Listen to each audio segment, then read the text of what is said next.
नमस्कार दोस्तों, आपका स्वागत है मेरे YouTube चैनल पर। आज मैं आपके लिए राजनीतिक विज्ञान यानी पॉलिटिकल साइंस की फर्स्ट बुक का चैप्टर नंबर 2 के NCERT नोट्स लेके आया हूँ। चलिए स्टार्ट करते हैं। स्टार्ट करने से पहले मैं आपसे रिक्वेस्ट करता हूँ कि आप मेरे चैनल इस वीडियो को लाइक कर दीजिए और इस चैनल को सब्सक्राइब कर लीजिए। सब्सक्राइब करने से और लाइक करने से आप मुझे एक मोटिवेशन डोज देंगे, जिससे मैं आपको और बेहतरीन वीडियो लेकर के आऊँगा और बेहतरीन नोट्स बना करके लेके आऊँगा। ये स्टार्ट करते हैं। चलिएगा, चैप्टर का नाम है rights in the Indian constitution. Bill of rights मतलब अधिकारों का घोषणा पत्र। क्या है इसमें, ज़रा देखते हैं। Such a list of rights mention in protect and protected by the constitution is called the bill of rights. मतलब संविधान द्वारा प्रदान किए गए और संरक्षित अधिकारों की ऐसी सूची को हम अधिकारों का घोषणा पत्र कहते हैं। A Bill of Rights prohibits government from thus acting against the right of the individuals and ensures a remedy in case there is no violation of these rights. Means अधिकारों का घोषणा पत्र सरकार को नागरिकों के अधिकारों के विरुद्ध काम करने से रोकता है और उसका उल्लंघन हो जाने पर उपचार सुनिश्चित करता है। The Motilal Nehru committee had demanded a bill of rights as far back as in 1928. Means 1928 में ही मोतीलाल नेहरू समिति ने अधिकारों के एक घोषणा पत्र की मांग उठाई थी। यहाँ पर अधिकारों का घोषणा पत्र हम पढ़ रहे हैं और अधिकारों के घोषणा पत्र से हमें पता लगा है कि एक ऐसी सूची होती है जिसके द्वारा हम अपने अधिकारों को पहचान सकें और उनको हमारा संविधान संरक्षण प्रदान कर सके। ये हमने आपको बताया है, संविधान द्वारा ही हमें प्रदान किए गए हैं। इससे आगे की हम देखते हैं, आगे क्या है इसमें बेटा, चलो देखते हैं। यस, आगे है fundamental rights in the Indian constitution. मतलब भारतीय संविधान में मौलिक अधिकार।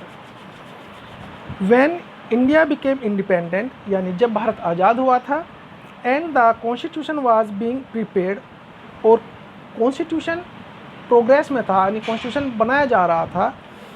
There was no two opinion on the inclusion of protection of rights in the constitution. मतलब स्वतंत्रता के बाद संविधान निर्माण के दौरान संविधान में अधिकारों का समावेश करने व उन्हें सुरक्षित करने पर सभी की एक राय थी। The constitution listed the rights that would be specially protected and called them fundamental rights. संविधान में उन अधिकारों को सूचीबद्ध किया गया जिन्हें सुरक्षा देनी थी और उन्हें मौलिक अधिकारों की संज्ञा दी गई। The fundamental rights are so important that the constitution itself ensures that they are not violated by the government. मतलब इसे समझिएगा, मौलिक अधिकार इतने महत्वपूर्ण हैं कि संविधान स्वयं यह सुनिश्चित करता है कि सरकार भी उनका उल्लंघन ना कर सके।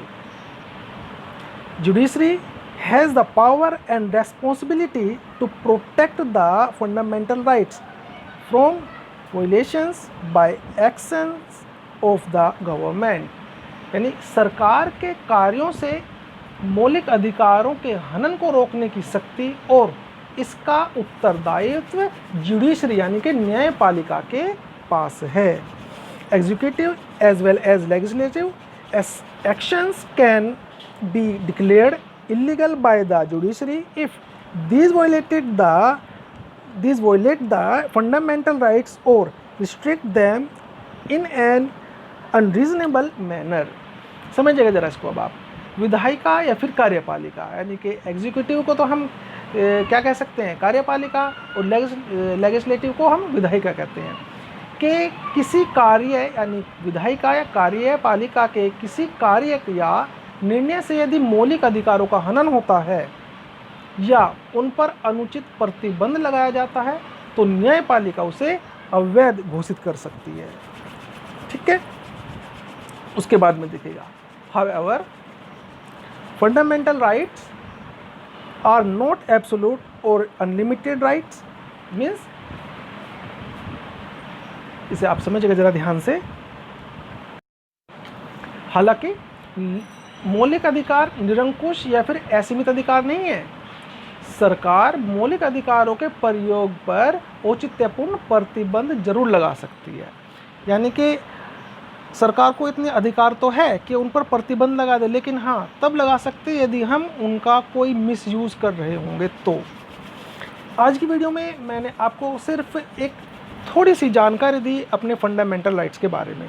जो नेक्स्ट वीडियो आएगी उसमें हम इससे आगे यानी कि जो हमारे कॉन्स्टिट्यूशन में हमें अधिकार दिए गए हैं उन पर बारीकी से डीपली चर्चा करेंगे। यहाँ पर बहुत तरह के क्वेश्चन बना सकते हैं हम लोग।